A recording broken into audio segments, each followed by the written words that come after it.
And today on the Financial Planner Life podcast, I've got Becky Livesey from a company called Parapool. She is a disruptor in the financial planning space, specifically hyper-focusing on Paraplanner disruption. And today we're going to talk about this brilliant, innovative business that she has set up that's saving financial planners a huge amount of money on their paraplanning. It's not outsourced, it's a gig community. So if you're a paraplanner as well, check out this episode because you're going to love what she's doing, and it might interest you to change the way you're working as a paraplanner and enter the gig economy when it comes to paraplanning.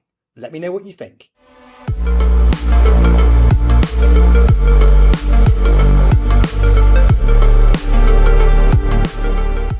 Becky, thank you so much for joining me today on the Financial Planner Life podcast. I was about to call that the Paraplanner Life podcast then. Coming soon to Spotify near you. Don't tell them, let it be a surprise. You never know. Yeah. But what a great gig that would be, the Paraplanner Life. I wonder how many paraplanners would tune in. It'll be interesting to see. Sure. I think there's nothing really out there permanently for paraplanners. So Yeah. it could be interesting. Could be interesting, couldn't it? Well, I'll tell you what, today you're here and we're going to talk about your Paraplanner life. Yep. And we're going to find out a little bit about what you've been up to, because you are an innovative disruptor, all these big words coming out now, entrepreneurial paraplanner. And we got speaking, didn't we, a couple of months back? I think probably about a year ago now. About a year ago, yeah. Yeah, and you told me about your plans because I saw it on LinkedIn that you'd set up Parapool. Yes. So first off, let's just go straight to the jugular. What is Parapool? So Parapool is an online marketplace for paraplanning. So traditionally, paraplanning services run on a set cost basis. So you go to either a company or an individual, and there's a set pricing list, and you pay for those services if you're outsourcing your paraplanning.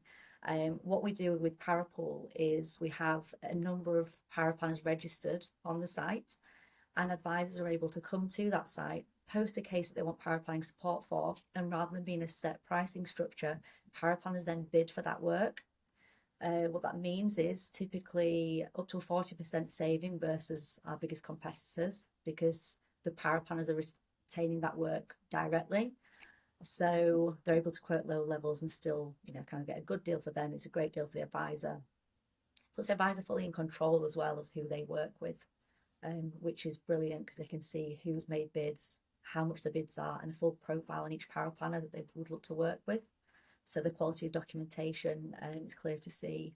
Reviews have received from other advisors, the qualifications they hold, and we're currently just within St James's Place space, so you can see their term with St James's Place as well. So we like to call ourselves kind of like a checker trade of paraplanning. That's the same kind of theory behind it. Kind of like a paraplanner marketplace, right? Checker trade, I get exactly that, yeah. Okay. So that's exactly it. In every other space that you kind of look around, there's Cinch for cars, there's Rightmove and Zoopla for houses, there's Checker Trade for trades, and there was nothing in our space, so it just made sense. Why do you think there is a space for this? Paraplanning costs to employ to take it further back, paraplanning in itself used to be purely a gateway into advising, and so you had a high turnover of paraplanners. And in recent years, it's becoming more and more established as a standalone profession, whether that be advice companies or direct advisors employing their own paraplanners or outsourcing to other companies.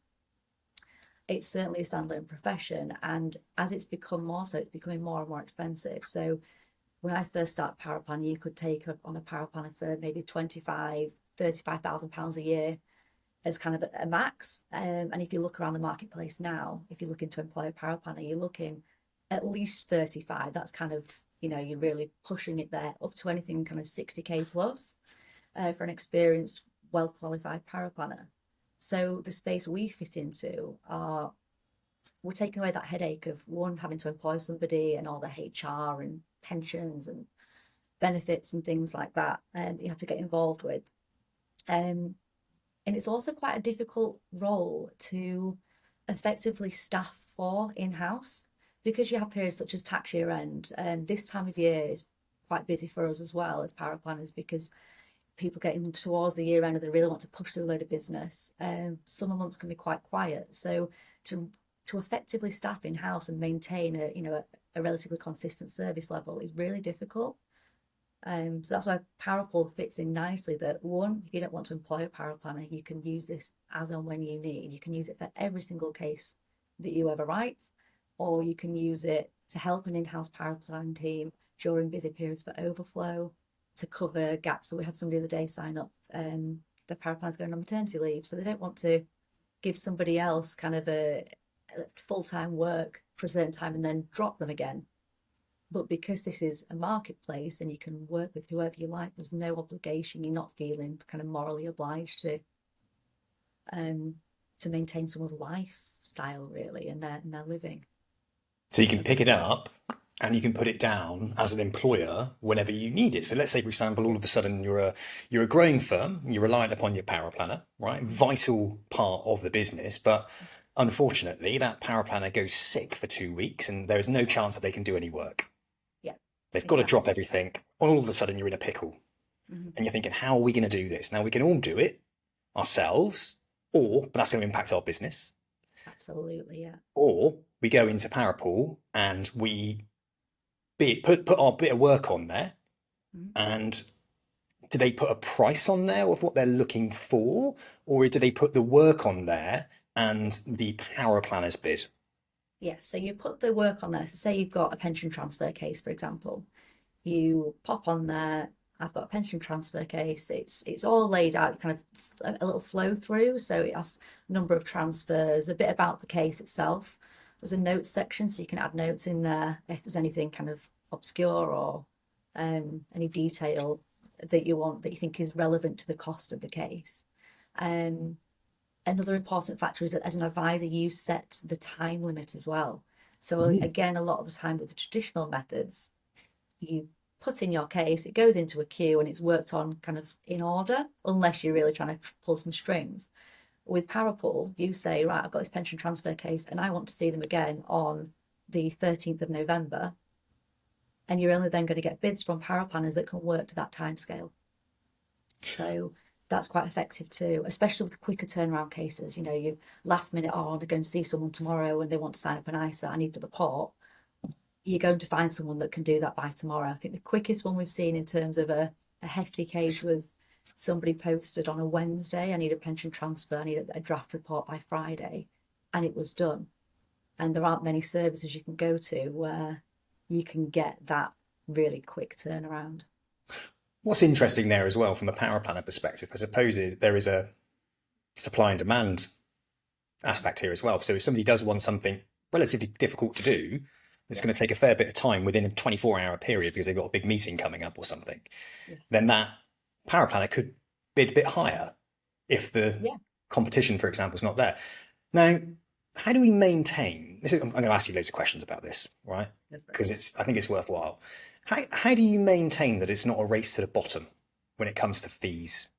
Yeah, so that's where I think as paraplanners ourselves, myself and my sister run the business, and as paraplanners ourselves on a kind of a separate note, we obviously really value and we see the value in paraplanners' time. So that's something we definitely wanted to avoid. And for that reason, for each case type, there's a minimum bid level. So paraplanners, although they're bidding and they're saying what they would be willing to do work for, based on the case that's being posted, they can't physically bid below a certain amount, specifically because you might get somebody that's doing absolutely that, doing a race to the bottom and not valuing not only their time properly, but that then devalues everybody else's time as well. And qualifications and experience and everything else that the paraplanners bring to the table. So yeah, that's how we do it. We've got a minimum bid level per case. Brilliant. Okay, so I'm a paraplanner and I'm using that and I'm logging in and I'm logging into an ecosystem where I can see a selection of jobs. I'm probably notified, am I? Am I notified through an app? Am I notified via text? How am I notified about those jobs? Yeah, by email. So there's an email every day goes out with the list of cases that haven't already been accepted. So anything that's still open, is emailed out at the end of every day. What we tend to find are a lot of paraplanners that are regularly using the platform. They're like snipers, So there's a maximum of 5 bids per case that goes onto the platform, just so advisors aren't inundated with bids, and we would typically see all 5 bids received within 24 hours of the case being posted. Interesting. Mhm. Does the paraplanner have to pay any money or any subscription to be part of this community? No, it's entirely free to use on both sides.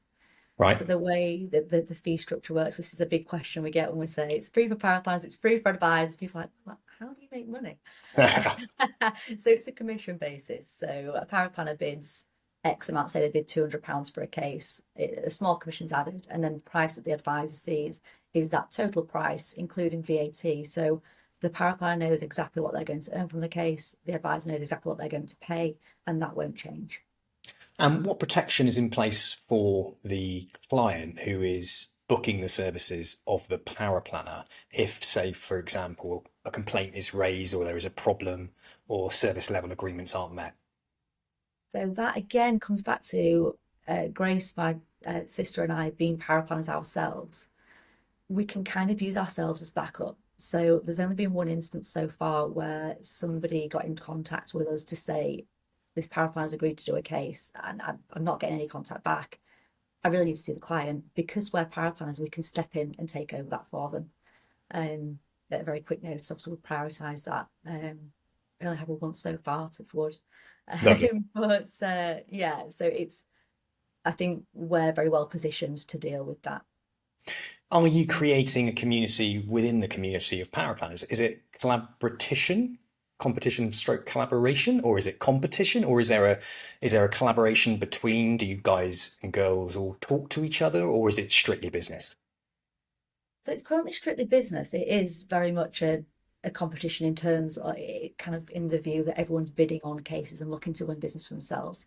But that's something that we're looking at a number of developments over the next kind of few months, over the next year or two.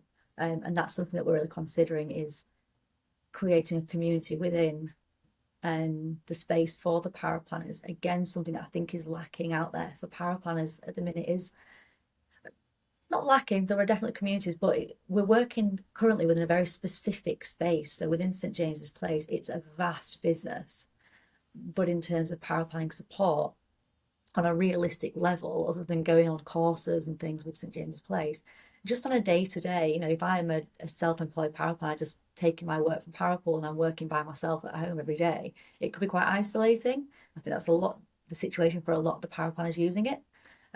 So adding in some kind of community space, kind of like a sounding board there, where people can ask questions. Have you had this before? What should I do in this scenario? That kind of thing. Kind of frequently asked questions type Yeah, environment. Very good. yeah, Now, like a live feed that people can post into and answer each other's questions and get that sense of community. okay, cool. People that Picked up want picked up on something there, and obviously I know this, but our listeners will be picking up on it as well. And that is that you mentioned St James's Place. So it. so are you only available to St James's Place partners, or are you available to the wider financial planning community, including IFAs, for example? It's currently just within St James's Place, and over the kind of medium term, very much it's our aim to open up that to the wider space, and we're certainly starting to get demand through for that as well. People asking, can I sign up? And we're having to say, sorry, you can't. You're not within St James's Place. So there's definitely a market for that, and it's something we're looking to move into. It's looking to, yeah, perfect within St James's Place within an environment we know really well first, Okay. because that's our background. Really get it kind of nailed, working like a smooth operation. Okay. Cool. It's like your And your yeah, trainee ecosystem in an environment that you know yeah, well. exactly. And we can kind of test out in this environment that we know things such as a paraplanning community, adding potential training help and video support, all those kind of things, test out in a situation and an environment that we know inside out, Hmm. see what works and what people are really valuing, and Okay. our positioning to the wider market. So a couple more questions about this. You can hear fire engine in the background by the sounds of it. Yeah. Someone's on I fire. was Too going to hot. say police, but in Dubai, I don't think you ever need the police, do you really? They Very drive safe. around in Cybertrucks, probably. Yeah. Cybertrucks and Porsches and Lamborghinis. You never see the police actually. I don't know where they No. actually are. You never see them. They're just hidden. Yeah, just be plain clothes everywhere. Got another question. Mhm. So, the power planners that use your community, Yes. are they power planners and administrators, or is it just power planners? So they are predominantly paraplanners. What we do find is so there's the option. This is another big topic we get from advisors looking to use the platform. Can I get help with seeding information? That's like the number one question we're getting. And absolutely, yes, you can. So when you're posting a case, one of the specific questions it goes through is, have you obtained full plan information?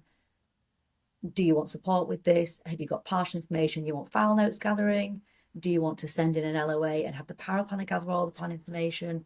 And again, the paraplanners will just quote based on the work involved. So yeah, you can have seen a client, upload your CFR. You can actually have the CFR uploaded as well.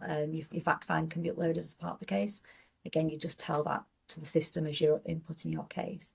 So you could see a client, pop a case on there, and then once you've selected your power planner, send them the LOA and they deal with everything from there until you get the case approved and off you go back to sign up your client. Okay. And do the advisors expect the power planner to also communicate directly with the client, or is that not something that's offered?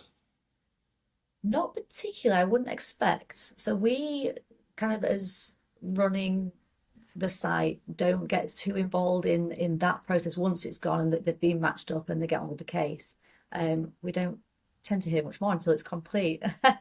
But yeah, that's I think within the St James Place structure, paraplanners aren't all that frequently involved in speaking with clients. I think advisors Okay. like to maintain that relationship themselves.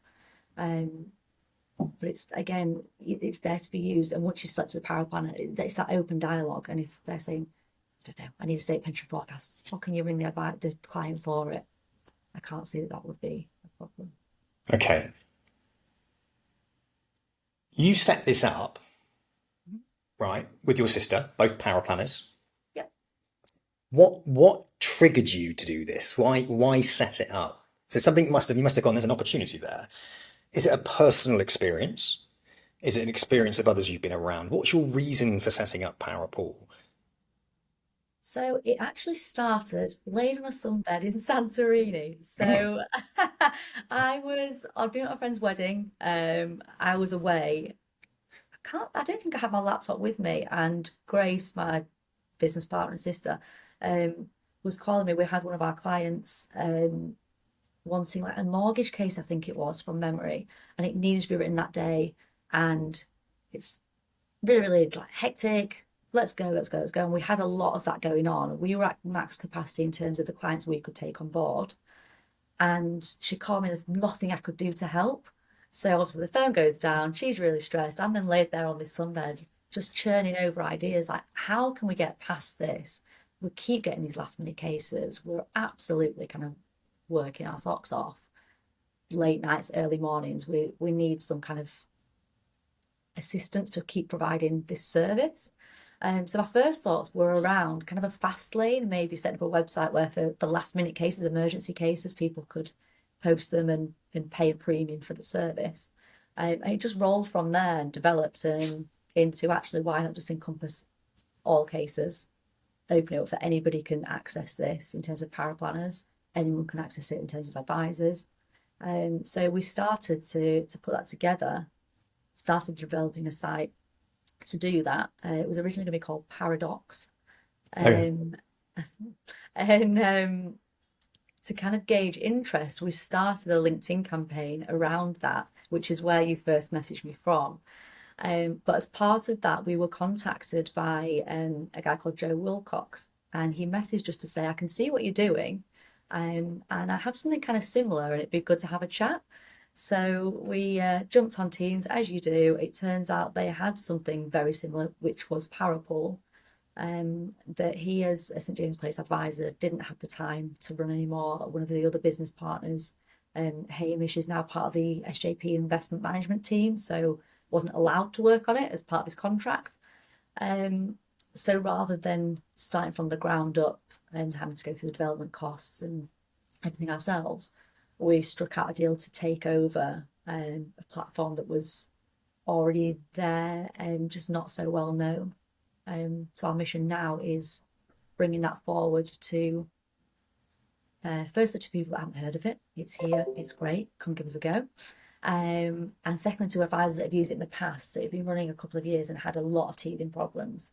So we speak to a lot of people that are like, oh yeah, no, I used it a couple of years ago and I couldn't pay invoices, or I couldn't do this, or I couldn't, and was fully redeveloped at the end of last year. So it's getting that message across that if you think you've used it before, it's entirely different. It works, which helps. Yeah, so fully rebranded and kind of take on as our own now. Okay. And we're just looking to run and develop it from here. Got some more questions about the kind of the way to use it, I guess, and what maybe a client might be thinking. What are the payment terms? Do they pay up front or do they pay afterwards when the work is done? How does it work? On case completion. So for cases that don't need pre-approval, I'm not sure how it works in the FA world specifically, but within St James's Place, they guarantee all advice. So certain case types go through a check-in process with St James's Place before you can write the business. So the class is pre-approval cases and post-approval cases. So post-approval would be like your cash cases, mortgages, protection, where nobody needs to see that before you write the business. So as soon as your report's finished, job done, they can invoice at that stage. And for pre-approval cases that need to go for checking, the case has to be submitted by the paraplanner to the checking team. And once it's approved, at that point, they can invoice. So yeah, it's got to be the case fully completed. It's at the end of the line, passed back to the advisor, and then they can send their invoice via the platform. How quickly is the paraplanner paid? What's the average payment timescale? The contracts say I think within 7 days, but yeah, no issues with payment in terms of from a paraplanner perspective. The advisor gets the invoice, they want it off their table as much as you want to get paid. Like you don't want these things looming over. So yeah, super smooth. Can we put in, can you put in a 48-hour payment term or literally to be able to release it, a payment has to be made? Because if I was a paraplanner and I wanted to jump on and earn some, so let's say for example I'm struggling with money or I'm saving up for a house or I want to go on holiday and I'm thinking to myself I could earn some quick cash at the weekend jumping into Parapool, right? Yeah, Absolutely, yeah. but I want my money quite quickly. I want to be transactional. Waiting 7 days is a bit of a chunky old time scale. Can that not be changed, do you think? Absolutely, yeah. If we've got paraplanner feedback looking for that, then it's absolutely I would good I would adapt. 100% say that every single one of those would want that. And that would be a huge USP is the Yeah. speed that they have to pay. This is what I'm saying. Do they pay 50% up front or do they pay 50% afterwards? It's kind of like there has to be a quicker, for me, to make this even more special, it's almost kind of like it's like instant cash. So the reward becomes even greater for somebody to sign up to your community and do some work. It's like, wow, within 24 hours, I can get 500 quid. Oh, I really want to buy that handbag or something like that. I'm like assuming that all your paraplanners are women who just want to buy handbags, but you know what I mean. You might want to buy Yeah. that car or something, Yeah. you want to put some contribution ahead of it. Yeah. You're not So, buying a very car with your £500, that's for sure. 100%, no, exactly, well, you know what I mean. What is the average case size? What's the average size then that people are earning on there for each case? It's hard to say because they vary so vastly. So cash cases, it could be around the £100 mark for a quick case. There are some on there, like defined benefit schemes go through anywhere from sort of £900,000 and everything in between for your pension transfers, drawdown. So there's no particular average case. There isn't an average case, so it's hard to say an average case fee Yeah. because it would vary per case. Okay. But Roughly? pension transfers, for example, they're running through the system on average below the £300 mark, which compared to the rest of the industry is, yeah, really a really good saving. So 300 quid, around the 300 quid mark for a pension transfer, bit of business Yeah, extra. Yeah. I think the What? average is 274 on a pension transfer case. So the average is 274 on your system, yeah? On our system, yeah. Okay. Across St James's Place, you're looking at £400 to £450 usually for a pension transfer case. What, on a outsourced basis, or on, like, if you were to On an work outsourced basis, yeah. on an outsourced basis? Mhm. Really, really interesting then. So this is really, really useful for those partners that are just setting up, who haven't got the money to, say, employ a power planner, right? Yeah, exactly that. And a big focus for us has been advisors coming in, starting with St James's Place through the academy, through the growth and development team, because precisely that, they're in kind of at a crossroads where you need that support, because you might not know how to get a case through the check-in system, and how the kind of the nuances of the check-in team. But equally, you don't have maybe the backing so far to employ your own power planner. You might not want to employ a power planner. So it provides that perfect stepping stone in, just like we said before, you pick it up and use it and drop it when you don't need to use it. You're only going to be paying for a case that you know is going to pay you,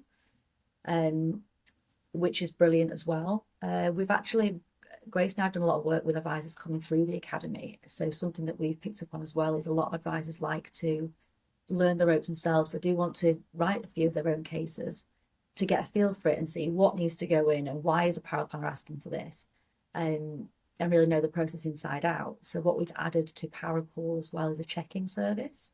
Right. So if I'm a new advisor coming through the academy, I want to know what goes into a pension transfer case. I want to really get a feel for that. I've written my own case, but I'm sending that into the check-in team with kind of on a wing and a prayer. Instead of doing that, you can just post it on for a case check on Parapool. So it's super, super cheap. And a power planner that's dealing with pension transfer cases day in, day out can take a look over and think, actually, your Salesforce, you need to do this, add that into your report, that's missing, that calculation's wrong, and send it back to you. So you're putting something into business assurance, which is the checking team with confidence. So I yeah, must we've say got that's kind of a that's a midway.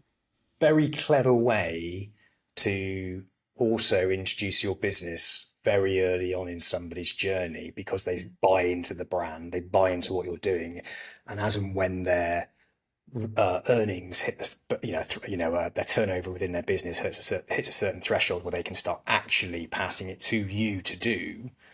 Well, not you personally, but to Parapool to have a power planners bid on it. Yeah. They could get to that point quicker, because the average cost per case is lower within your community than it is if they went to an outsourced, so, or hired somebody. So you really, really are undercutting the need to get an advisor on, a power planner on in-house, undercutting the outsourced power planning companies. You are really coming in at a completely different level here, aren't you? A different angle, yeah. And it's an angle that we feel really supports both sides equally. So for that very reason you've just gone through, we're supporting the advice team, and advisors can use this as and when they need. Anytime you need support for any type of case, it's there, and it's there very quickly, and it's there at a great price. And from a paraplanning perspective, if you're looking, I mean, I went through it myself, starting an outsourced paraplanning business, I suppose. And for myself, it was before even LinkedIn, I'm pretty sure. So it was a case of cold calling advisors, searching for advisors in the area, sending out emails. If I'd have had something like Parapool where I can think, oh, brilliant, I want to go out on my own, or I want to earn some extra cash next to my employed role, I can just sign up to this and I can cherry pick cases, and it's costing me nothing.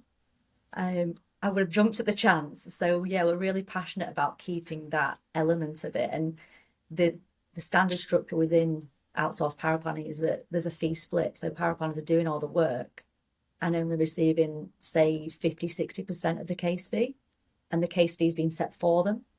So it's putting the paraplanner in control of how much they earn, how much work they want to do.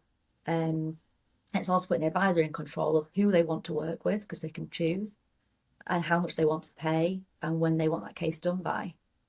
They can even choose sort of priorities. We've got some advisors prefer to work with level 4 qualified paraplanners or chartered paraplanners, and you can see that. Some people don't care about the qualifications so much, but prefer to work with somebody that's worked with St James's Place for a very long time, because they'll know the St James's Place ways inside out. So you're just fully in control as an advisor as to who you're working with and what qualities you're looking for in that as well. couple of other things here as well. It's like a gig economy, right? So it's like the gig economy. It's like the Deliveroo of power planning, right? If somebody needs to earn some extra money, they can go and work for Deliveroo and they get paid there and then. That's why I was saying about the quick cash thing. If you can Yeah. bring the quick cash thing in, it makes it even more attractive, right? Mhm. But what it also does, this power pool, as it grows and gets bigger, it allows somebody to work flexibly, like true flexible working. Now, in my head, that's brilliant for the mums and the dads that don't want to work full time whilst they're looking after their children within those first couple of years. It's for the power planner that might not need to work full time all the time. It's very good for the power planner that doesn't want to spend an hour every day traveling to and from work. It's the power planner who works better at night or in the morning. Yeah. It's the person who might be unwell, right? The person who can't do a full day's work because they suffer from fibromyalgia, or they might suffer from any other kind of debilitating illness. You could have a disability. You can't get out and in. It's very difficult, but you want to be able to work. I think there's just so many layers of benefits as to why this type of system works in financial planning. So some of my other questions I've got going on in my head. How far have you gone into exploring the wider outside of St James's Place? Have you actually started looking at the wider IFA community? Not as yet. We're currently, I think we mentioned just before we started, this month we've been on touring the country, it feels like, doing location meetings. We've got the standard location meetings, just spreading the word. And it's very much next on our agenda once we've got a quieter November, December to start looking into and exploring these different areas. Speaking with paraplanners using the platform and advisors using the platform to look at features that we think would be great to add. Did they think, because it's as much as, we think it's a good idea, if no one's going to use it, then what's the point? So getting feedback around development of the site as it is within St James's Place, but also starting to get those feels out and have some meetings and catch up with people in the IFA world as well, to start to develop a kind of roadmap. Can I also can I also ask you some questions about communication? So I'm a financial advisor. I go into the community. I put my gig out there, Mhm. and a paraplanner bids on it, wins it. Yep. Can I communicate directly to that individual? Can I phone them up? Can I video chat with them? Is that something that is there? So as soon as the bid is selected and you've both signed so this is a kind of an important feature as well. There's every time you select a bid, the system automatically generates the GDPR and terms of engagement form, and they're both digitally signed by each side. So from a compliance perspective, you're covered per case, not even just per paraplanner, which is a big tick within the space. So yeah, once that's been done, the system then releases full contact information to both parties for each other. So then they'll contact each other via the St James's Place mailing system via phone, as you would with any outsourced power planner that you use. So yeah, they're available instantly. How do you protect yourself as a business that the individual doesn't start working directly with the partner currently at the moment? So this was a big kind of point of the of worry probably for us, but what we see and what is proven from speaking to power planners is there's a kind of a respect for the system in terms of advisors are appreciating I'm coming here and getting great service and getting a great price. So there's no need, I kind of don't want to go around that. And from a power planner's perspective, even more so, they're not coming to the platform because they're looking to work directly with an advisor. They're looking to use the platform because they can get business from hundreds of advisors, if not thousands. So there's a real loyalty there from the power planner's perspective that we actually see it as well. There's a couple where an advisor wants to use a specific power planner and they'll text the power planner ahead and say, I'm going to post a case, can you bid on it for me? And they work that way because the power planners are saying, no, drive it through there because that's where my bread and butter is, and that is where I'm going to work. We've come across one instance where somebody did try to bypass the system and they were politely removed. Okay, so ultimately, the power planner really should have Yeah, it's a tricky one though, that, because I use Fiverr from time to time. And I've had people come through Fiverr and you bid on there and you do it and you do the deal. And then afterwards you start working with them via WhatsApp because, they earn more Yeah, money yeah, because Fiverr doesn't take their cut. yeah. So And it there is is a a, risk. Absolutely, it's a risk. yeah, And I've got no doubt that some cases along the line could be lost that way. Um, I suppose there is a rate my power planner uh, kind of vibe here. So if I was a power planner that was working directly through and picking up the gigs through Parapool, then I have a rating and feedback associated directly to me. And if I wanted to win new business or not put all my eggs in one basket with one individual, the whole point of the community is to be able to say, I'm a power planner, I'm here when I want to work, I'm in control, and check out my reviews. I've worked for lots of different people, different things I've done, and these are all the great reviews that I've got. So if you go direct, you're going to miss out on the opportunity to market yourself within that community and stand out as a trusted power planner, right? So there we go. Solved your problem. I should come on board. I Stay on really platform, really. stay on the platform. Exactly. It just makes total sense to actually do that. And I suppose you could gamify it as well, couldn't you? League tables and all that kind of stuff. And it could be quite interesting to see who. It's a bit like that school games. Is it Mark Zickozy, whatever his name is? He's like the bearded guy with the big muscles, good looking chap. But he's got this thing called School Days or School, it's called, which is like a online community to help people build communities. So he, Seen that.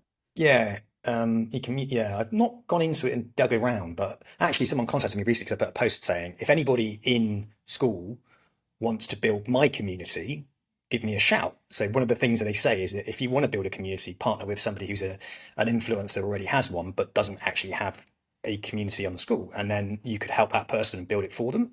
So I was like, oh, that sounds really interesting because I'm not a massive fan of communities, but I love the idea of having one, and I Yeah. just haven't got the time and the energy to build it. So I was like, that's kind of cool. When do you think you're going to be stepping into the IFA world then, or the world of outside of SJP? And are you allowed to? Don't ask questions I don't know the answer to, Sam. Ah, that's fine. You don't know the answer. That's okay. Yeah, no, I'm not sure to be honest. It's absolutely on kind of the game plan, but in terms of an actual time for that, I couldn't give a time. It's something that we're really looking to. I think it will be something that will be good to collaborate on, as opposed to, try and launch into a world that we're not experts in already. I So yeah, it would be very open to people kind of reaching out on that front. That would be interesting. can I, are you okay for time? So Yeah, yeah. I'm digging questions at you. It's like a proper grilling, right? It's like Dragon's Den, isn't it? I quite It enjoy is, it. yeah. Only because I'm genuinely interested. I love, this is why I'm in this creative role. I love digging around and understanding things and looking for ways. There's so many things in my head that I could, where value could be added. One of them is like, you could definitely replicate this with other services within that Parapool, right? So at the moment it's called Parapool, right? And it's about power planning. But you could replicate that model within the community for marketing. Yes, yeah, absolutely.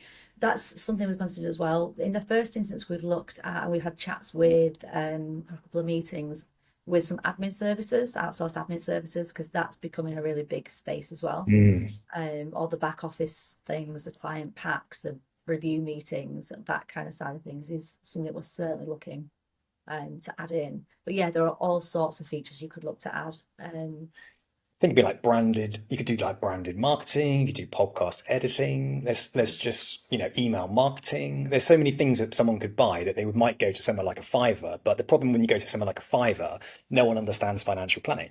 So if you have a marketplace that deals with everything which you would want as a business, right? Kind of like but I haven't got the money to do it, and I want to be able to buy things per when I need it, right? Oh, I need that website done, or I need this. So you put it in there, bosh, and people come in who understand financial planning and would actually bid on it. And at least you've got somebody who is vetted, who understands financial planning, and it was also scored by other financial planners that could turn around and say, yeah, we'll put that document together for you. Oh, yeah, we'll build that email chain for you. Yeah, we'll set up MailChimp for you and automate your email system. There's so many little things that can add value to these businesses, but they don't quite feel comfortable when they go outside of financial planning. One of the struggles that I've always found is it's like trying to find somebody on an outsourced basis who understands financial planning. Like, so it's 100%. really hard. Yeah, that's something we've experienced ourselves. So it's a very good point that you're spending half your meeting with somebody explaining what it is you do and why, as opposed to what you're wanting from their services. Yeah, it is. It's a big struggle. So it's a very, very good point. I like I that. have somebody that I can introduce you to, who might be really worthwhile partnering with. And one hand would always wash the other hand in this scenario because what they bring to the table is not what you're doing, and vice versa. And Yeah, it could be something really thin. I could really see this as well being international. I'm happy with that. I'm happy to travel. Yeah, you like, get over to Dubai. We're set up in Dubai. I could see this being international. Like, Yeah, why can't you deliver this type of service in somewhere like America? Is this out there? that I couldn't answer. I don't know, but it's absolutely achievable. Like you say, the model itself, because it's of its simplicity and it just makes sense. It is completely, yeah, Because you would just go over to America and say, anywhere. oh, we've got Parapool, but it's American version. And Mhm. you don't even have to know what you're talking about when it comes to power planning in America, No, because what does it matter? Because all you're doing is connecting clients with power planners. So, it's getting the understanding. You obviously contract with or collaborate with somebody in that space because just as within St James's Place, we know the process, we know what advisors are looking for, we know the kind of stages and the wording and the kind of like the nuances of that business. right. That's what we need to get in there to really show that you have an understanding of that space. So you're not in there saying, yeah, come here for power planning in just the same way as, like you said, with the Fiverr issue, that somebody then does, we as the company don't fully understand that space, but it's completely achievable. You can cover that off in a couple of days with somebody. But isn't that It's the same problem that an outsourced power planning company would have in the UK? which they're not knowing different Yeah, systems. it's the same thing, isn't it? They're working with multiple different companies, all with their own personal little brand and all their own ways of doing things. Yeah, it's the check-in systems and the what should I say here? So, for example, within St James's Place, the check-in team are called business assurance, and the support staff are called PSS, and the gradings are suitable with actions, likely to be suitable, etc. And every check-in team, even within the IFA space, you'd usually subscribe to like a compliance team that kind of help keep you on track, and everyone has their own technical terms and different ways of going about business, different ways of checking business.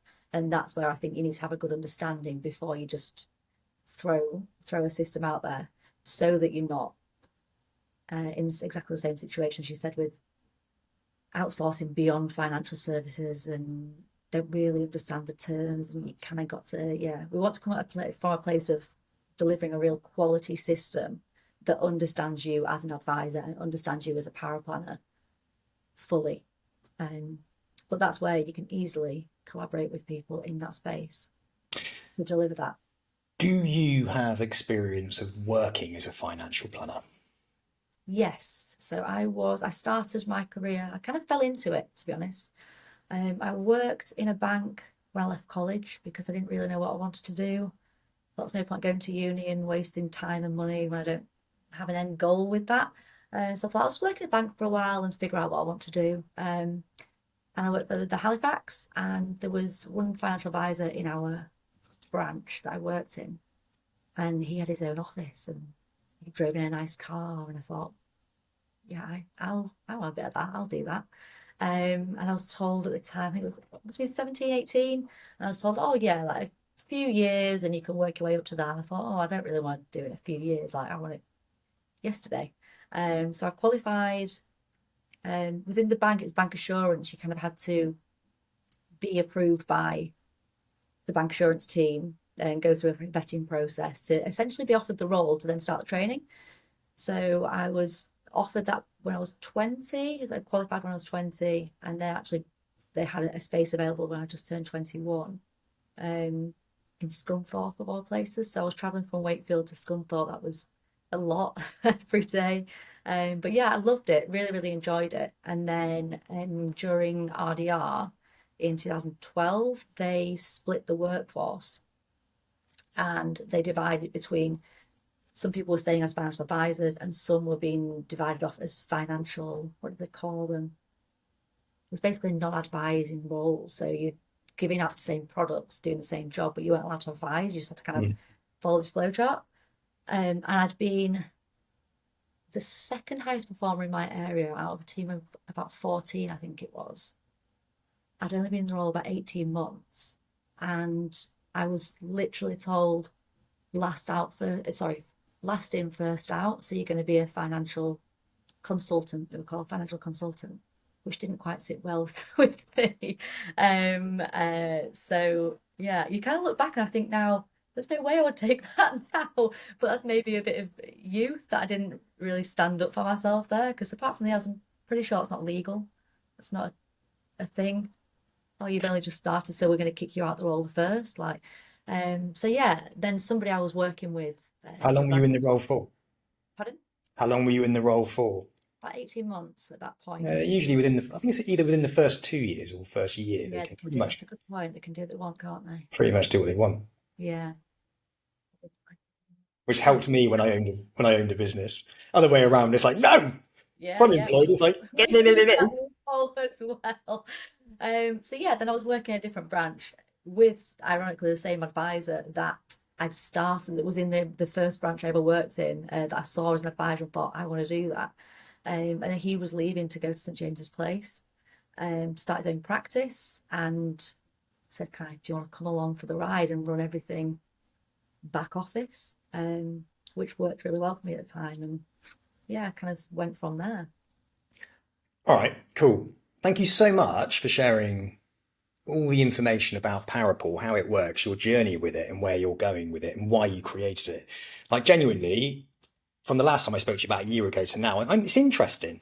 I think you picked something which is really, really interesting. And I love the innovation behind it and the reasons why, but I can only see benefit after benefit after benefit as well. It's just a really interesting model that's not there, that needs to be dominated. And I think it's why you are massively positioned. Love the way you're going with the SJP angle, because it's a big ecosystem. You can fine tune processes. You can understand how it all absolutely works before you start kind of tackling the wider market, And I think proof of concept is really important. People want to see that proof of concept. If you can turn around and say, we've done this many gigs and this is our score and all of that, it becomes a really powerful way to market that business then to the wider financial planning community and possibly internationally. This is it's a system. It's not specific to the UK. It can be anywhere. Well, it can be replicated anywhere. Yeah, the potential with it is massive. So we're in a space currently where there's about 4,600 advisors, and there's a huge number of cases going through. But in terms of kind of the wider world, that's not a great deal of advisors numbers wise. So in the UK alone, there's around 30,000 advisors at play. On a whole, it varies when you look at different sources, but around that mark. So yeah, once we can open into that space, that's huge. And then the world beyond that is, it's the world's your oyster, you could say. Think international. Just think international. Since joining Hoxton Wealth, right, my mind has been opened up to international, and then it's also made me realise how minded the UK is.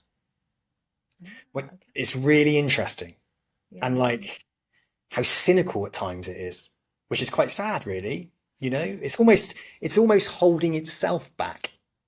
So I think the culture there, work-wise, is so different to the UK. So I spent a bit of time there early in the year, kind of toying with the idea of moving there. And everyone you speak to wants to help and wants to innovate and collaborate. And what can I do to help you? And I know a person in this space. Let's make an introduction. You don't get that in the UK. And I love that. That's something I really, really enjoyed about being there. Someone told me about the poppy syndrome. You ever heard of that? No. Or the poppy theory? Yes. So you got poppies. Poppy farmer would cut the poppies that were growing too big because it would stop the other ones from growing. So that's in the UK. You got somebody pushing ahead. All someone wants to do is cut them down. Right. Okay. And I've seen that. It's constant. and I see it and I've been there and I've lived it. Until you step away and start working in a different environment, in a different business, it's a different thought process. It has its pluses and it has its negatives in each environment. You know, nothing's perfect. I'm not saying that any step of the way. And over here, it's not right for some people. The same as over in the UK, it's not right for some people, but vice versa, it is. It's just about, there is that, and I've noticed that. And when I look at the UK and then I look at an international business, it's very, very different. And it's the mindset. It's Yeah. definitely around the mindset. It's a growth mindset, but it's a highly competitive mindset. It is a propel yourself forward. If you think about Dubai, what, 50 years odd it's been about, right, as a city? And it's insane what they've done within that period of time. But they didn't do that by sitting around and doing nothing. They did it by getting a sand, getting the spades in the sand and building. And then a city builds that way, right? Yeah.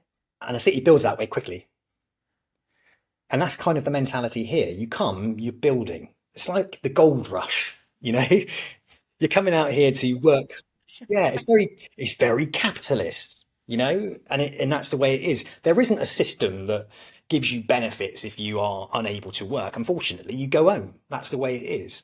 So it is kind of fortune favors the brave mentality. And it's an interesting one. But it's also an environment where if you come over and you aren't prepared for that, and financially you're not prepared for that, as in you need to back yourself to come over here. It cost me like 30 odd grand just to move here, like, and get a flat and all of that. So if you're not setting yourself up financially before you come here, you're going to be stressed more than you are in the UK because it's more expensive here. Yeah, the cost of living really is high there, isn't it? It's Yeah. accommodation in itself, I think, when we were looking was extortionate. I'm in a two-bedroom like duplex apartment Mm, overlooking the marina. But that's £3,200 per month rent, yeah. which is a And lot. you, yeah, your That's a bills lot and of money. everything. And Yeah. all the food there is so great that all you want to do is eat out. Oh, Like mate. we were there a month and I didn't even scratch the surface of where I wanted to I know. go and That's what I ridiculous. wanted to eat. And yeah, it felt like a shame cooking at home. It's like, but just down the street, there's that. It's great. That's it. And Yeah. everything's accessible, like everything comes to you. So I'm getting a bit fat. So yeah, I've got to like my mentality at the moment is like, oh, Sam, you need to. UK, I was always run to work and run here and run there, and here because it's the heat and because it's so easy, my brain is like, you don't need to do that anymore, Sam. You can just chill out. And it's like, oh, so I've started putting on a bit of weight. So I'm having to think more now about like, right, get out for a run. I was out to run this morning, went for a swim in the sea. That's just nice anyway. Do you know what I mean? Like, very good. Well, Nice. Run down to JBR, swim in the sea, run back. that's where I am. Yeah, that's exactly where I am. It's Yeah. really, really good. But listen, thank you so much, Becky, for your time today. Thanks for talking to me on the Financial Planner Life podcast. Maybe there should be a Paraplanner Life podcast. I think Parapool itself is going to go places. I love it. Thank you for checking in with me all the time. I'm always here to talk to you. I think you're fantastic, innovator. We need people like you. We need more women like you within financial planning. Leaders pushing forward, being innovators, smashing the mold, changing the stereotypical way that we work. And that's exactly what I've been up to, and I love it. So I love talking and connecting with people like you. So Becky, thank you for sharing it. And if anybody is listening to this and interested in Parapool, especially if you're an SJP advisor, reach out directly to Becky, and you can do that in the comments section. Find out about Parapool by clicking the link as well. And do let me know if you enjoyed this episode and that you have reached out, because I'd love to hear what you think as well around that. Thank you very Thanks, much. Becky. Thanks.